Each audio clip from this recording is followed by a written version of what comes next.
Oh boy, body score A plus. If you're looking on the screen, they give me a nice grade here.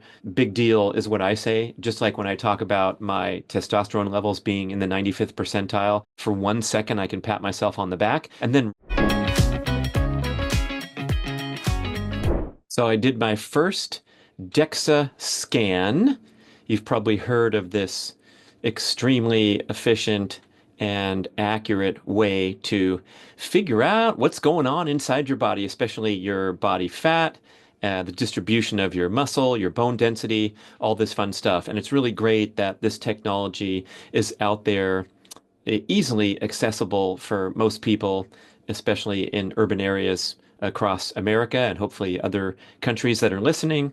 The cost has now become pretty affordable. I think I paid 120 bucks for my Dexa scan at Dexa Fit in Sacramento. So if you're watching on video, I was going to go through some of the results and discuss the meaning, the significance, and maybe inspire you to go and get your own scan and see what's going on inside there. I think one reason to gather such data is to get you motivated, focused, and accountable. If you want to improve your results, you go back in after working hard for 3 or 6 months, and it's nice to track these things.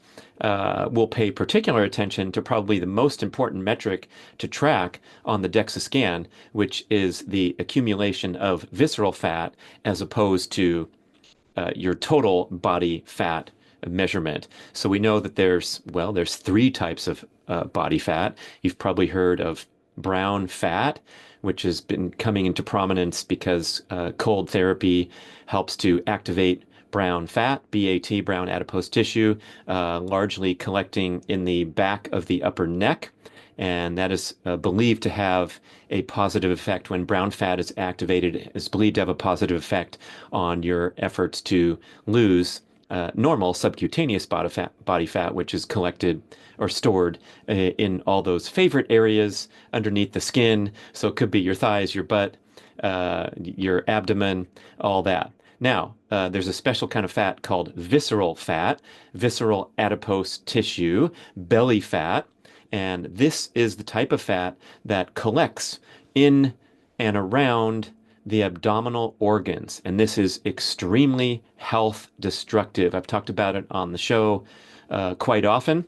But when you accumulate visceral fat, it tends to dysregulate important hormones, especially the production and distribution of testosterone throughout the body. So when you have a significant amount of visceral fat, this fat is classified as a separate organ because it has the ability to secrete substances into the bloodstream. And visceral fat secretes these so-called inflammatory cytokines, which have an adverse impact on hormone balance. Specifically, what they are known to do is to aromatize testosterone into estrogen. And when you start converting testosterone into estrogen, you tend to accumulate more visceral fat and not maintain lean muscle mass. Obviously, testosterone directly correlated with your your fitness, your energy, your focus, and your ability to build and maintain lean muscle tissue. But when your hormones are dysregulated, thanks to the presence of visceral fat secreting these inflammatory cytokines into the bloodstream, and you convert testosterone into estrogen, that can be a really bad deal. This is particularly relevant to the many males in the upper age groups who have chosen to engage in hormone replacement therapy, TRT, testosterone replacement therapy. And you see the anti-aging clinics and the billboards and the internet ads. It's a very, very popular strategy to combat the aging process. I have all kinds of mixed feelings and opinions about it, and I stand strongly for the major effort and focus to be on doing everything you possibly can with lifestyle optimization before you even consider chemical or medical intervention. Now, I know many people that are big fans of hormone replacement therapy. The overall philosophy of considering that, hey, we're not supposed to live this long anyway. And when we have this hormone decline, it represents the essence of aging. So if there's anything we can do to arrest that or overcome it, boy, it's certainly worth having an open mind and considering the opportunities out there. But I would only consider such things as hormone replacement therapy if you're doing absolutely everything you can do every single day in daily life and still complaining, struggling, feeling frustrated that you're not at your best. Once you decide on hormone replacement therapy, it's often described as a point of no return. In other words, it's very difficult to get off testosterone replacement therapy and get back to natural because the treatments will definitely shrink your balls and cause you to stop or greatly minimize your own natural production. The brain realizes that you're getting plenty of testosterone from your regular injections or rubbing substances onto your skin or putting pellets in or whatever the different treatment modalities are. And so you kind of relax and become basically dependent on outside intervention for what might be the rest of your life. And that's kind of scary, but it's also okay because we are in the age of modern medical intervention and people are doing all kinds of stuff and having great results. So you can't argue with great results. I've talked about this with my favorite podcast guests like Mark Sisson and Mark Bell, both huge fans of hormone replacement therapy. Mark Bell with some of his great quips like, "Hey man, I'm on steroids and steroids are awesome." How refreshing compared to lying and deceiving the public that you're not taking anything when you really are. So anyway, back to the focus of the show here is on my DEXA scan, but I really want to highlight the ability to measure visceral fat independent of your total body fat. And the major goal, especially for men, but also for females, is to ward off the accumulation of visceral fat for as long as possible, forever, right? Because then you will optimize your natural hormone production and be less likely to accumulate visceral fat if you don't start getting any in the first place. Now, what's funny about this is that in modern life here, it has become the norm for the beer belly and the waist to grow over the years and decades. It's so much norm everywhere we look around that what we're seeing is essentially accelerated aging and demise due to adverse lifestyle practices rather than the actual and natural effects of chronological aging. So those of us who are aging chronologically, raise your hand if you have a birthday every year. We can aspire to get that visceral fat off the body or keep it off the body for as long as possible and thereby build on that success rather than succumb to the cumulative effects of things like aromatization, where you're going to have your testosterone drop, be more likely to pack on more and more spare tire. The reason I said men more so than women, but still women relevance, is that women are much better at men at storing excess body fat in those favorite areas throughout the body. So essentially, when you are gaining fat over the years and decades, it's really your body protecting you from the adverse effects of too much fatty acids circulating in the bloodstream. That's called high triglycerides. So if you have the genetics, some people have those skinny genes and they're not likely to put on excess body fat as much as someone else who's got they call it a bigger frame, but I'm going to tell you a little bit about that, how much of a misnomer that is. It's really, there are strong genetic predispositions to how much fat you store and, of course, where you store it. But the female being better at storing fat and being able to store a higher percentage of total body weight as fat is protecting you all from the extremely adverse health consequences of adding the visceral fat as opposed to subcutaneous fat. When it comes to subcutaneous fat, obviously it's not a great health attribute, but surprisingly, it's not a huge deal in terms of your life expectancy or the effect on your overall body health, vitality, energy to carry some excess subcutaneous fat. Dr. Deepak Chopra has talked about this for many years, and he's not a six-pack kind of guy. And he says, "Hey, look, I'm doing fine. It's not a big deal, but the accumulation of visceral fat is a big deal. So why does visceral fat kick in any case? This is a sign that the body's fat storage systems have become overwhelmed. It starts with your liver. You start to get what's called fatty liver, or they call it NAFLD, non-alcoholic fatty liver disease, the accumulation of fat in the liver, which was previous to recent times only seen in alcoholics who destroyed their liver with excessive drinking and then would see fat deposits on the liver. Now it's a very common condition. It's kind of like type 2 diabetes. They used to call it adult onset diabetes. It's very prevalent, but it wasn't really in existence until the driving factor of modern dietary habits overwhelming the insulin production system. We used to only have type 1 diabetics who had those genetics at birth that the pancreas didn't make insulin. Okay, so non-alcoholic fatty liver disease, or the condition of fat accumulation in the liver, is a sign of uh, adverse health. And then what happens is it starts to drift into other organs and pack in around the abdominal organs and even around the heart.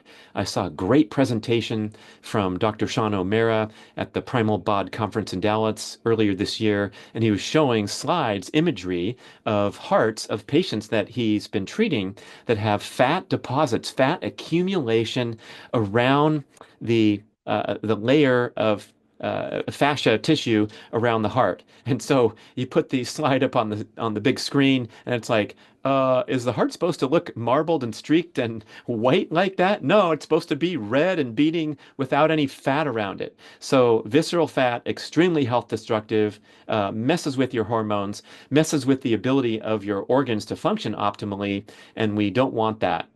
Now, just to summarize, so the female's less likely to get that spare tire look, that fat, hard beer belly look that you see mostly in males, where it looks like a bowling ball. It's that firm. And indeed, visceral fat is really firm because, again, it's packing around the organs rather than, by contrast, subcutaneous fat is kind of soft and squishy. So if you look at an abdomen that has a lot of visceral fat, it's going to be one that you can, bounce a quarter off, where someone who maybe collects subcutaneous fat in the abdomen, you want to be soft and squishy rather than firm and rock hard when it comes to fat on your abdomen. Okay, now let's get into the DEXA scan, which is going to check out the inside of Brad here and report back.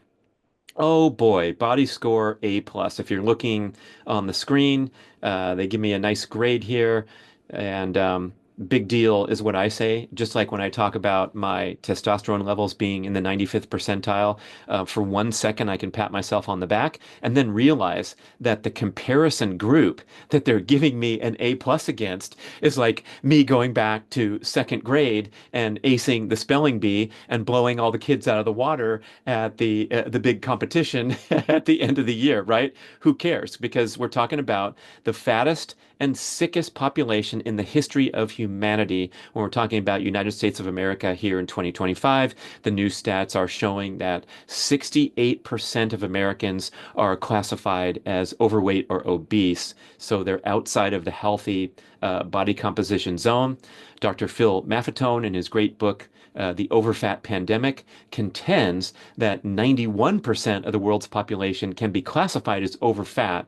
And the reason his number is so big is that people can be of normal body weight, especially people who have those skinny genes, but still show an accumulation of visceral fat that is extremely health destructive, such that they are designated as overfat because of that visceral fat, even if they have a skinny legs and not a lot of fat accumulation around the body. So interesting, because a lot of people feel blessed genetically that they are from a family where people are long and slender and lean. However, we really have to go in, get the DEXA scan, and assess and determine whether the distribution of the fat is optimal or suboptimal. You can also determine by looking and feeling the abdomen, right? If it's that kind of skinny legs, chicken legs, and then a firm tummy, that's a sign of a problem, even though you're not walking around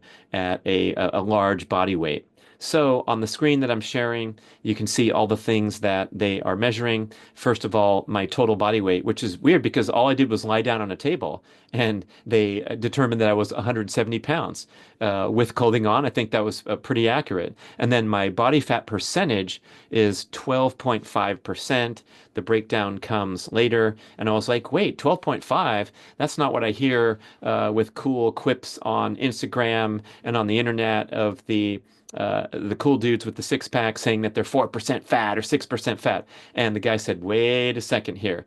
All that stuff you hear out there in the world is highly questionable, and the measurement techniques besides DEXA scan are notoriously inaccurate. So if you're using like pinching calipers or stepping on one of those scales that have the bioimpedance, they're decent, but they're not deadly accurate like this DEXA scan. So he said, look, 12.5 is good. You can be satisfied with that. And the lowest guy he's ever seen in there was a veined out, super ripped bodybuilder preparing for a contest. So coming in there at his absolute lowest with muscles bulging and veins popping all over his body. And he delivered a 7% score. So the most extreme freak you're going to see on the planet, those bodybuilders preparing for competition are still going to have 7% body fat.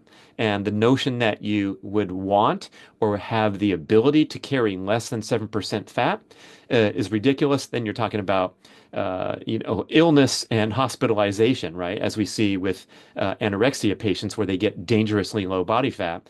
For males, that's around 7. And females, you might hear some different stats reported, but they definitely have a few points higher for their absolute low threshold. So maybe a female at 12.5 would be at the absolute bottom of health and sustainability with body fat percentage. So with the total weight of 170, that means 12% body fat is lean mass of 147 pounds, and the rest being body fat, 23 pounds, right? Okay, here's the big one, visceral fat. And boy, was I disappointed to learn that I had 0.38 pounds of visceral fat, and I am on a mission to get that off my body. So this thing kind of woke me up while the practitioner was congratulating me and saying that's one of the lowest I've seen. You can really strive for a goal of 0 there, and I absolutely am going to make that happen next time. I've already been on a disciplined and devoted quest to drop a few pounds of body weight, expecting that to be visceral fat first and foremost. And isn't that an interesting tidbit? Visceral fat, like I said, remember it secretes inflammatory cytokines. It is metabolically active, unlike subcutaneous fat, which is not very metabolically active. What that means is the bad news is it secretes the cytokines. The good news is because this fat is metabolically active, it is easier to shed than subcutaneous fat. Subcutaneous fat, you have a lot of genetics working against you. You have that metabolic set point theory, which contends that if you do some hard work and disciplined dieting and increased exercising, that you will lose body fat and lose body weight temporarily. But we have these strong genetic factors that help us drift back to our set point, which has a lot of genetic influence. But the visceral fat, metabolically active, you can burn it off. And there's great research that sprinting in particular preferentially burns visceral fat. So I can't wait to come back and see that 0.0 frickin' 0. On we go, on we go. Next screen, like I said, the body fat is 21 pounds, or I was close, guessing in my head, 12.5%. And here's a fun one where they actually determine the distribution of fat in areas throughout your body. So my arms contain 2.8 pounds, and that's 13.2% of the total. In the trunk, I have 9 pounds, and in the legs, I have 7 pounds. And they also compare and contrast.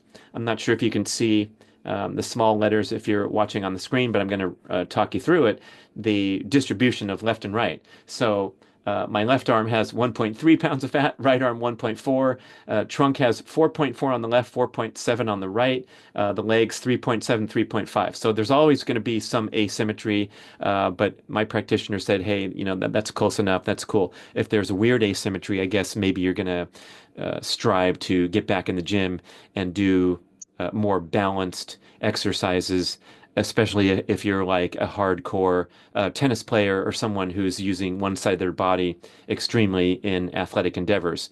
Now, over to the other side, they're showing the lean mass, probably more important than the distribution of fat, to look for symmetry there. So left arm 8.8, right arm 8.7. Interesting because I'm a righty. In the trunk, you can notice that the lean mass on the left side is 37 pounds, right side 33. That's because I'm like, hey, what's up with that? He goes, oh, the left is where there's more organs, so there's more weight there. And then the legs, 22.6 and 23. So, fun stuff to think about. The big ticket items are the visceral fat score, the total body fat score, and in fact, one area where I had a needs to improve recommendation was my overall muscle mass that I'm carrying on my body. And because this is such a strong predictor of longevity, the recommendation that spit out from their algorithm or what have you was that I should gain 2 or 3 pounds of muscle. They weren't telling me to lose that 0.38 pounds of visceral fat, but I definitely told myself. And of course, my total body fat score was in the optimal range at 12.5%. But I'm also pursuing these devoted athletic competition goals, doing high jumping and 400 meter. So I do not need extra muscle mass to excel in those. And I'd probably be fine dropping 1 or 2 pounds as a consequence of the specific training that I'm doing. But I really think this is a good place to talk about this. If you do have those lofty competitive goals, I believe that your body's going to respond to the training stimulus and create the body that is optimal for what you're doing to it. Okay, that's interesting because as we detail in Born to Walk, if you're an endurance athlete and you're training for extreme endurance events, your body's going to respond by shedding lean muscle mass, which is directly opposed to longevity. And it's also going to respond with genetic signaling to preserve body fat. So it's very difficult to drop excess body fat when you're training for extreme endurance events because that is the fuel that you need to use for the long distance events. So you're teaching your body to go and go and go. Maybe you're taking some energy gels and some fuel along the way, but you're mostly training day after day to burn body fat. So it's not going to leave your body. In contrast to, for example, training for sprinting and high jumping, there is a severe penalty for carrying unnecessary extra body mass. That includes muscle and it also includes excess body fat. So in the 100 meters, the penalty for carrying excess lean body mass is pretty much zero, but there is a point where imagine like a bodybuilder lining up against an Olympic sprinter. The Olympic sprinter is going to smoke them because they're carrying too much muscle down the track, but you can see some super ripped, jacked 100-meter runners. And interestingly, they have a tendency to build more muscle mass because of their genetics, because of their training patterns. But there's a point where your vertical force production, which is the essence of running fast, your vertical force production is not improved by adding more muscle mass. And that's where every sprinter has figured out their optimal body weight and lean muscle mass for competing in 100 meters, 200 meters, 400 meters, depends on the athlete. Okay, so understand, like you see Ferdinand Omanyala from Kenya out there in the starting blocks, and he is, borderline bodybuilder physique, super ripped. And then there's really slender guys like Trevon Brumell, I think is 5'9" and 150 or 155 pounds. One of the top sprinters of all time. He's on the all-time list and one of the top Americans in recent years. He's had some injuries and stuff, but you actually see different physiques in the starting blocks due to that those strong genetic forces that are influencing what happens to their body as a consequence of their sport-specific training. In my case, when I'm focusing on the 400 meters and the high jump, go look at the high jumpers in the Olympics. Guess what? They are very tall, very skinny. There is no extra uh, body fat on any of these explosive athletes. And there's also not that much muscle mass because they don't need that much muscle mass to sky high into the air.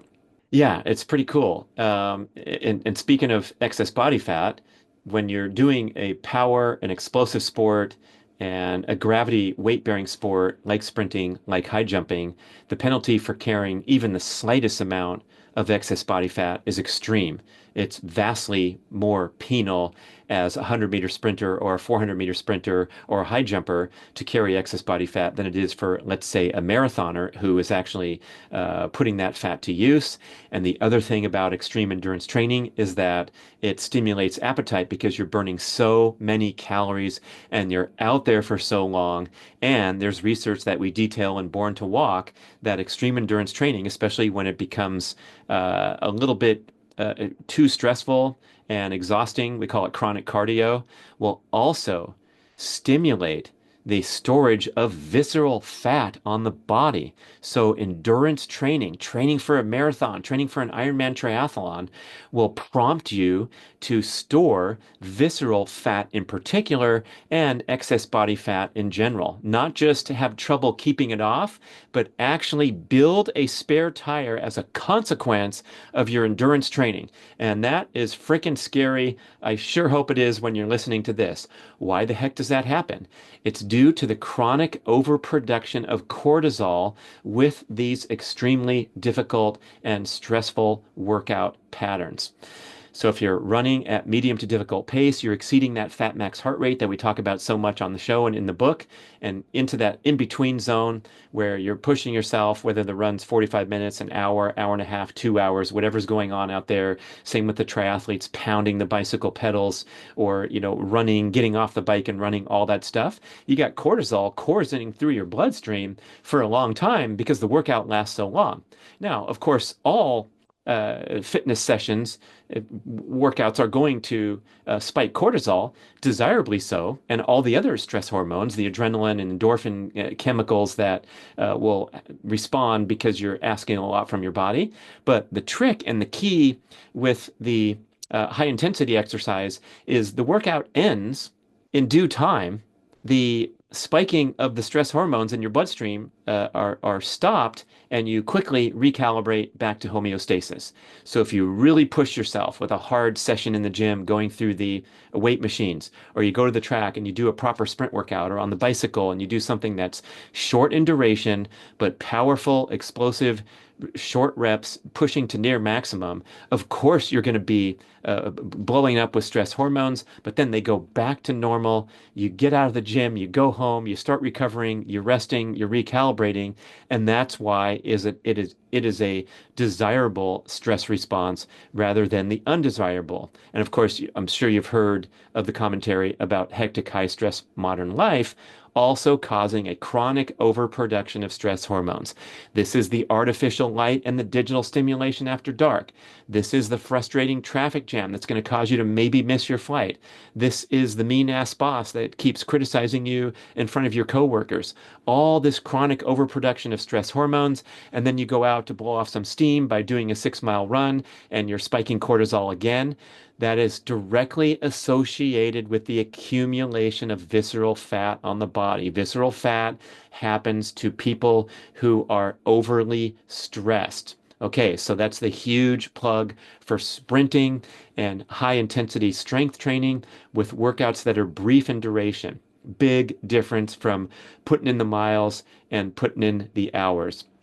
I'm still showing the Dexa screen, and they have these calculations where they want you to be in the happy zone when it's the portion of lean mass and fat-free mass. Back to the summary of the ratio of regular subcutaneous fat to visceral fat. The guy's smiling at me with that 0.38, but I'm frowning back at him. And I guess what, dude, you're going down to zero. There's a nice description of visceral fat, how it's packed around your stomach, liver, intestines, kidneys, and they didn't mention heart, but that's a really scary notion of the heart. I also have the weight of my skeleton at 6.6 pounds and the calculation of how my bone density compares to average healthy young adults of your sex. So the target is 0.8. If you're in the minuses, that means you have low bone density and you got stiff stuff to worry about and can do things immediately to help improve your bone density. One of them is weight-bearing exercise. So nothing better than putting those bones under load. This is straight up metabolic biological science where the bones respond to being put under load with adding more muscle and more bone density. That's a problem in people that do low or no impact activities as their primary focus in fitness. So the crew of swimmers, bicyclists, even people doing the exercise machines at the gym, that could be a challenge. Even if you're super fit, you might see a poor bone density score. The most favorable exercises to do for bone density are high impact things like sprinting on flat ground. Much more so than jogging because the bones are put under tremendous load when you're doing things like jumping or sprinting, and not so much when you're shuffling down the road jogging at a slow pace. It does have a certain minor favorable impact on bone density to be a jogger, almost zero or perhaps a negative impact when you're cycling a lot. They've had amazing studies with Tour de France cyclists. As you probably know, the Tour de France lasts for 3 weeks, and these guys are racing their brains out every day for many hours, but they're sitting on their bike pedaling. And when they stop racing, they are immediately ushered into major, major recovery mode because it is so exhausting to race day after day for usually 23, 24, 25 days is the Tour de France. So these guys get off their bikes, they immediately go into the team bus and relax and recline and drive to their hotel where they are resting in bed, getting a massage, eating a meal, going back and hanging around, literally just cruising around and laying in bed until the start of the stage the next day. And they show in 3 weeks' time a stunning reduction in bone density just from racing the Tour de France. Even when they're standing on the pedals going up the climb, that's not a load impact on the bone like it would be if you were running or doing something else. You're probably also familiar with the extreme problem with astronauts going into space, and all of a sudden, because they're done with gravity during their stint in the space station or in the moon capsule, that they have a really disturbing loss of bone density in a very, very short time. And they've tried to figure out protocols to help put the bones under load when the astronauts into space because of the extremely health destructive effects in a short time. So my skeleton weighing 6.6 pounds. Remember that discussion I said where some people think they're large framed and big boned? My practitioner told me that even the biggest guy, he tested a former NFL professional football player who played at like, I believe he was 6'8" and 340 or 360, a lineman, came into the clinic and his skeleton was only something like 10 pounds instead of 6.6 pounds for this little, relatively small sprinter and high jumper, right? And also many inches taller than me. So the variation in weight of the skeleton is not what we think. You might think a giant NFL player who weighs 360, so that's more than double my total body weight, would have a skeleton that was at least double mine, maybe more, but it's not true. So much for that excuse of being big boned. Then they, just like they did with fat and muscle, they discussed bone mineral density at areas throughout the body. So I have a score for the total body, 1.28. The head, of course, my thick head goes up to 2.11. Now I know why people call me thick-headed my whole life. The arms 1.0, the legs 1.4, the ribs 0.7, pelvis 1.1, spine 1.2, trunk 1.0. So I think I would guess that the spine would be one of the most important areas, and the thick skull probably a good thing, right? And then the final page, is that the final page? Yeah. It gives me a summary or a recap. Total body mass 170, lean mass 143, body fat 12.5, visceral fat 0.38, and a good bone density score. Hopefully, this will inspire you to go look up a place where you can get a DEXA scan. Again, I paid 120 bucks, I believe, and hopefully you'll get around that price range and get this valuable information, especially checking on that visceral fat score. If you aren't going to go into the clinic anytime soon, you can also check out your waistline, and tight-fitting clothes are a great way to track the changes in your waistline measurement as the single best thing to measure, vastly superior to, let's say, stepping on the scale every day and weighing yourself. Because we know from extreme dieting and even extreme training, you can gain or lose several pounds in a very short time, but it largely represents glycogen storage, uh, inflammation, water retention in the cells. And so, kind of doing a 7 day cleanse, you might lose 5, 7, or 10 pounds, but you can also gain it back with a couple trips to an awesome buffet in Las Vegas. So, don't get too caught up in the day-to-day changes in your weight on the scale. I've also seen the ability to change body weight 7, 8, or 10 pounds in a single day just from really hot weather exercise and being sweating a lot and being depleted, and then stepping on the scale for fun, and then going and replenishing with big meals and stepping on the scale the next day and being 10 pounds heavier. Uh, Nick Simmons on his great YouTube channel did this very challenge. He tried to see if he could drop 10 pounds on the scale in 24 hours, and he did. Is the spoiler alert? But it was pretty cool to watch him go through this crazy endeavor just to prove what was possible, and also help us, recalibrate and reframe the variation that you see on the scale. So in general, just going through day-to-day life, you can vary 3, 4, 5 pounds a day just on your water retention, cellular inflammation, and glycogen storage.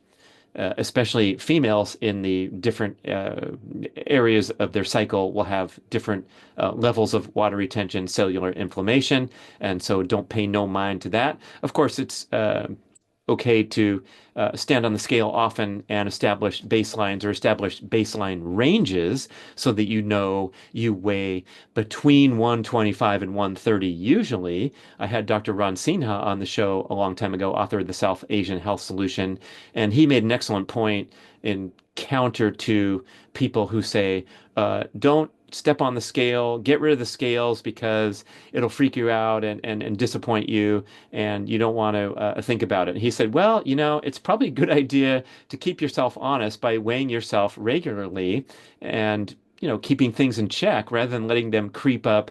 You've seen those stats where the average American gains 1.5 pounds of body fat per year and loses 1/2 pound of muscle per year between the ages of 25 to 55. Once we get over 55, especially with people in that accelerated aging category who are not fit, then you start to be concerned about, not concerned about gaining body weight, but actually keeping body weight on, because that losing 1/2 pound of muscle per year is a disaster when it comes to longevity. So all seniors listening, I would encourage you to try to keep the numbers on the scale rather than see if you can lose 5 pounds here or there. If you have excess body fat, of course, that's going to be a concern.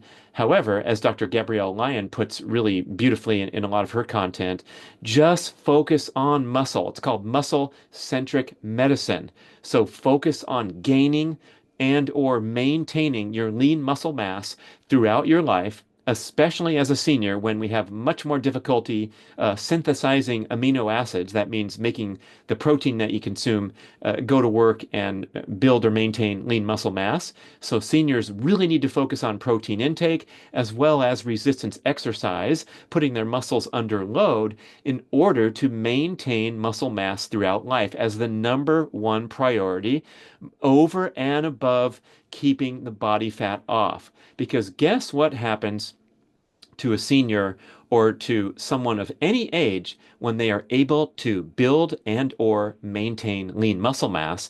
That's right. The fat typically takes care of itself.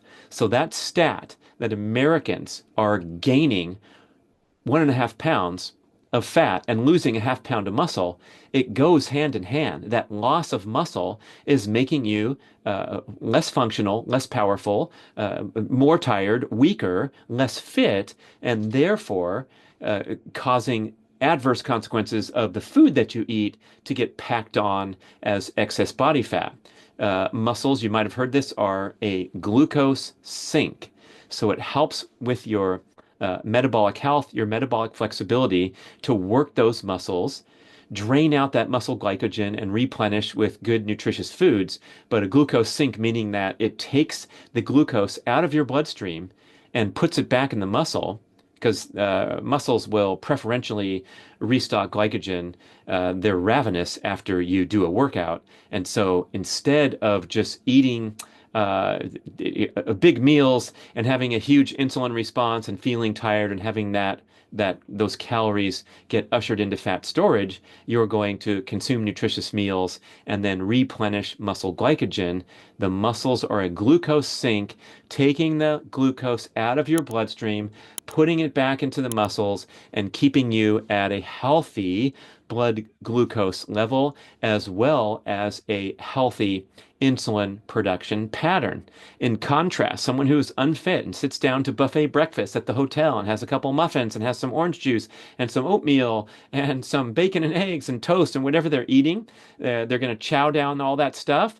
Their muscles are already full of glycogen because they don't exercise. Therefore, the body is overwhelmed day after day and meal after meal has to pump out a bunch of insulin to take that glucose out of the bloodstream and put it into fat storage. So when you work your muscles on a regular basis and do that high intensity exercise that challenges those muscles, depletes them of their energy source of muscle glycogen, and then you go and restock, that's when you become metabolically healthy. It's a huge deal. So think of that muscle-centric medicine instead of obsessing on your total body weight and the accumulation of body fat. Go after the muscles first, building the muscles first, and that will get you into that metabolically healthy category. I hope that made sense. Hope you enjoyed the Dexa Fit review and all the other color commentary I provided. Love to hear from you. Maybe if you've had a DEXA scan, give me some information about that, how the experience was. Maybe it motivated you if you've gone back over and over to retest. Cool stuff. Podcast at bradventures.com, of course, to email. And thank you for listening, watching.